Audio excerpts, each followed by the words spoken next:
Dobar dan, dragi gledalci. Dobar dan. Dobrodošli u prvu epizodu emisije Srbovanje u Istanbulu. Dakle, nalazimo se na mestu, Bože me oprosti, evo kolega Branislav Papa se krsti, ja bih da ne moram držim kameru, na mestu gde je nekad bio Konstantinopolj. Dakle, predstavnica Istočnog rimskog carstva Vizantije.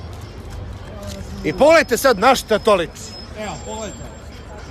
Znači, kolega, sociolog Papan i ja se pitamo kakav čovek treba da budeš, koliko govno čoveka da dođeš, da srušiš ovo što čovek iz Niša napravio, majku ti jebem, ti dođeš i napraviš ovu pizdariju, da ljudi idu zabrađeni ko ninđe. Evo Zehra na autobusu, na Fox, majku ti jebem.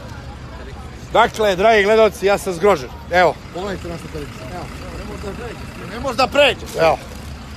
Dakle, u drugoj epizodi Srbovanje u Istanbulu pričat ćemo malo o drugim sociološkim temama i zašto je Ajan